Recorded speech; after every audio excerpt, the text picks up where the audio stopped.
Was Nicole the love of your life? What do you mean, Peter? Listen, we raised children. You know, I mean, how do you answer that? How do you answer that question? Everyone thinks they know Tom Cruise's greatest love story. From Nicole Kidman and Katie Holmes to Penelope Cruz and, most recently, Ana de Armas, every relationship has made headlines. But what if the biggest love story was the one almost nobody saw? Rumors have long claimed there was one woman who meant more to Cruise than any of his famous romances, yet he has never publicly confirmed that story.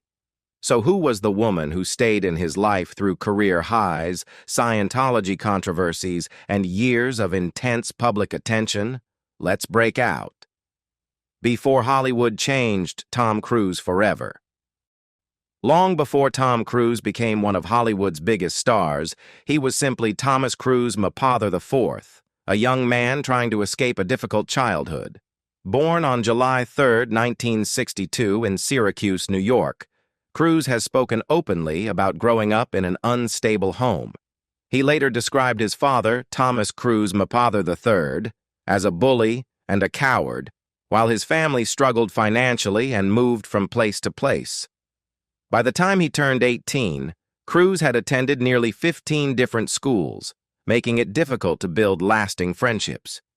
He also battled severe dyslexia, something he has said left him feeling frustrated throughout his childhood. Everything changed when he discovered acting in high school. Determined to succeed, Cruise moved to New York with only a few $100s, working as a busboy while chasing auditions. Small roles in Endless Love, Taps, and The Outsiders helped launch his career, but Risky Business made him a star. Made on a budget of just over $6 million, the film earned more than $63 million worldwide and brought Cruise his first Golden Globe nomination. 3 years later, Top Gun turned him into a global icon, earning over $176 million at the North American box office. As his fame grew, so did interest in his love life. Yet the first woman linked to Cruise was someone many younger fans may not remember. That woman was Melissa Gilbert, the star of Little House on the Prairie. During a January 2014 appearance on Watch What Happens Live, Gilbert recalled dating Cruise before anyone knew his name. Actually, when I dated him, he was Tom Mapother still. It was when he had just moved to Los Angeles. I think I was 16 or 17. She remembered Cruise as a struggling, starving actor and joked, "I actually bought him his first set of dishes." When host Andy Cohen asked whether Cruise had been a great lover, Gilbert laughed. "I did not have sex with him. We made out, but honestly there was no sex. He was a good kisser." The romance was brief, but it revealed a side of Cruise the public rarely saw. A young man with big dreams but very little to his name. Soon after, another relationship surprised almost everyone. In 1985, Cruise met Cher at Madonna and Sean Penn's wedding in Malibu. He was 22, she was 39. They reconnected months later at a White House event for people with dyslexia, where, as Cher later told the Daily Mail in 2018, there definitely was a connection there. Although their romance remained private, Cher has always spoken fondly of Cruise. On Watch What Happens Live. In 2013, she ranked him among her top 5 lovers. She also told Oprah Winfrey, "He was so wonderful. He was a shy boy. He didn't have any money. The woman who changed everything." By the middle of the 1980s, Tom Cruise had become one of Hollywood's fastest rising stars. Top Gun had made him a global sensation, and studios were lining up to cast him.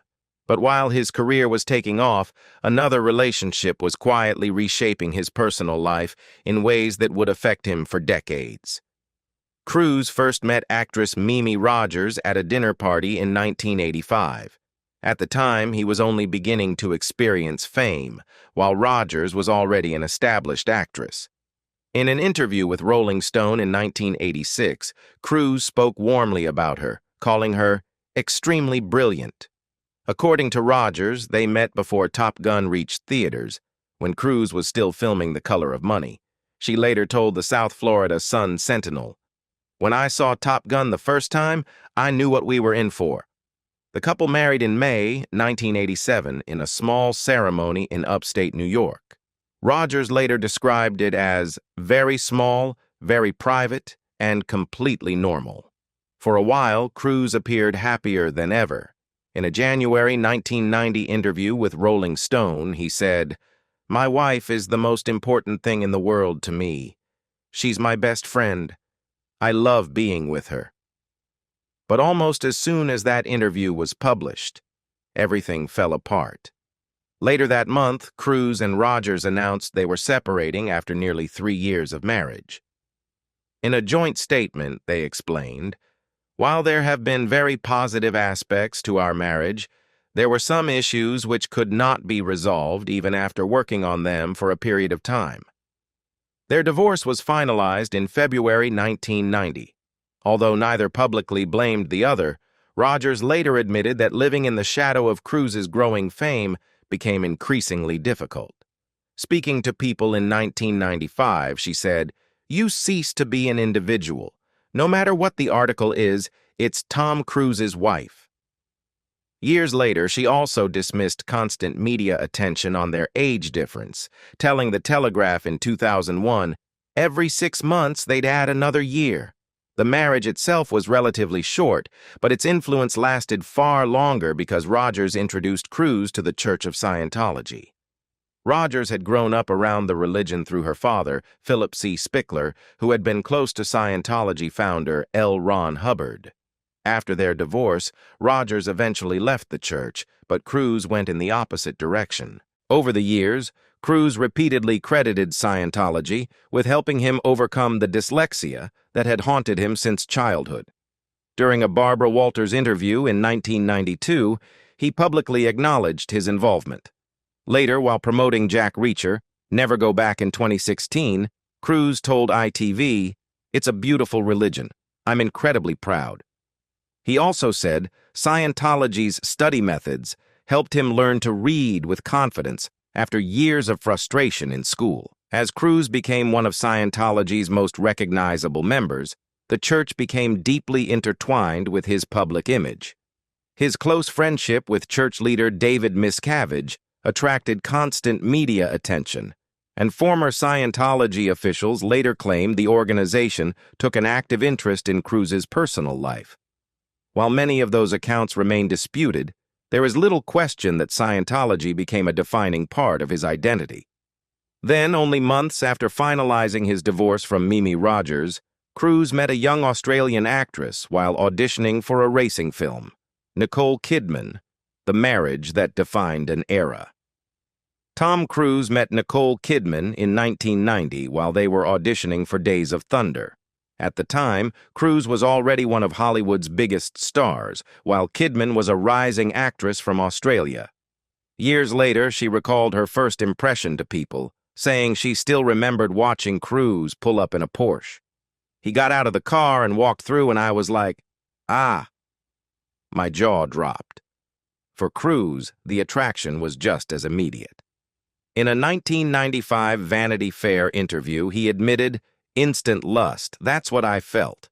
He added that what began as attraction quickly grew into love and respect. Their romance moved incredibly fast. Just months after his divorce from Mimi Rogers became final, Cruise and Kidman married on Christmas Eve 1990 in Telluride, Colorado.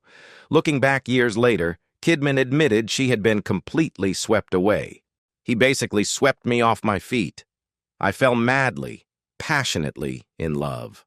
From the beginning, they dreamed of building a family, but their journey was far from easy. Early in the marriage, Kidman suffered an ectopic pregnancy, something she later described as deeply traumatic.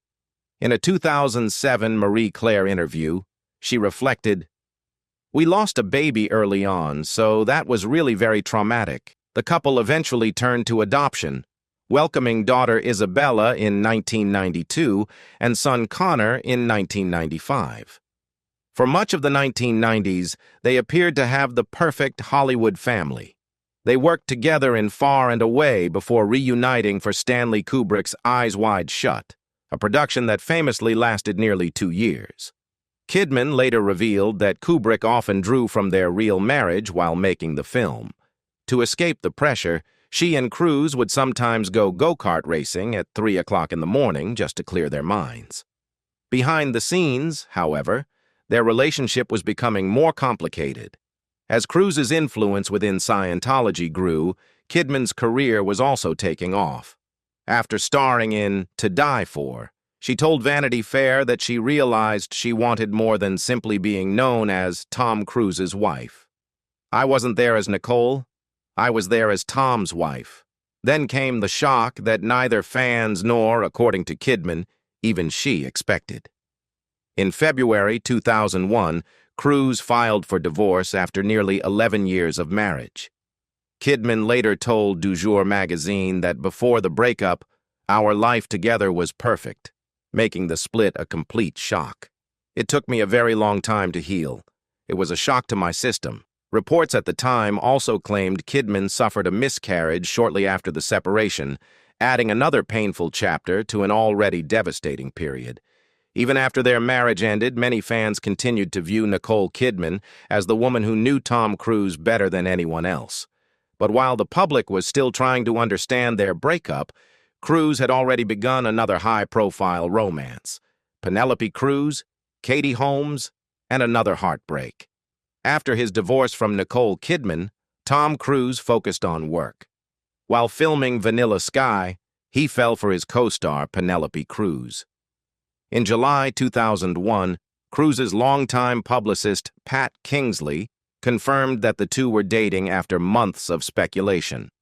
Unlike many celebrity couples, they kept their relationship relatively private. Even so, Cruise occasionally shared how much she meant to him. In a 2002 Vanity Fair interview, he joked, "My God, I'm your boyfriend. You're my girlfriend. Cruise and Cruise." The following year, he told Marie Claire that he enjoyed doing thoughtful things for her. "She'll come home, and I'll have her favorite kind of food made, have a bath drawn. I like doing stuff like that." Their relationship lasted nearly 3 years before ending in 2004. People magazine reported that the breakup was amicable, with a source explaining that the couple had simply grown apart while filming projects in different parts of the world. In 2006, Cruise dismissed rumors that Scientology caused the split. Speaking to The Guardian, she said, "Tom is a very good man. I love his children and all of his family."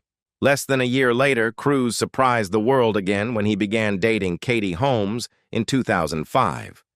Holmes had once admitted that as a teenager, she dreamed of marrying him, making the romance seem like a Hollywood fairy tale. The relationship moved incredibly fast. Within 2 months, Cruise proposed at the Eiffel Tower in Paris. They announced they were expecting a baby soon afterward, welcomed Suri Cruise in April 2006, and married in Italy that November. But before the wedding, Cruise created one of the most unforgettable moments in television history. During a May 2005 appearance on The Oprah Winfrey Show, he jumped on Oprah's couch while excitedly declaring, "I love Katie." The interview instantly became a pop culture phenomenon. While some fans found it romantic, others believed it damaged Cruise's public image, especially as it came during a period when his outspoken support for Scientology was attracting increasing criticism. The marriage lasted almost 6 years before Holmes filed for divorce in June 2012. The split was finalized just 11 days later. During a 2013 deposition in his lawsuit against Bauer Media, Cruise acknowledged that one of Holmes's reasons for leaving was the concern that Suri might be raised within Scientology, replying simply, "That was one of the assertions, yes." After his third marriage ended, Cruise disappeared almost completely from the dating spotlight. For more than a decade, there were very few confirmed relationships. Then, in 2025, a series of photographs with actress Ana de Armas reignited public fascination with the question that had followed him for years. Had Tom Cruise finally found love again, or was the woman he truly loved someone from his past all along? the mystery that still surrounds Tom Cruise. After his divorce from Katie Holmes in 2012, Tom Cruise almost disappeared from the dating headlines. Instead of public romances, he focused on making blockbuster films, especially the Mission Impossible series and Top Gun: Maverick. For more than a decade, very little was known about his personal life. Then, in 2025, everything changed. In March, Cruise was first spotted with actress Ana de Armas in London. Over the following months, they were seen together several more times, including on Anna's birthday and later during a trip to Vermont, where photographers captured them holding hands. According to People, one source said the pair had become incredibly close, with Cruise offering support both personally and professionally.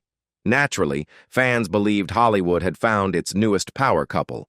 However, the story took another turn in October 2025. A source close to de Armas told People that the two were not romantically involved, describing Cruise as a dear friend and mentor.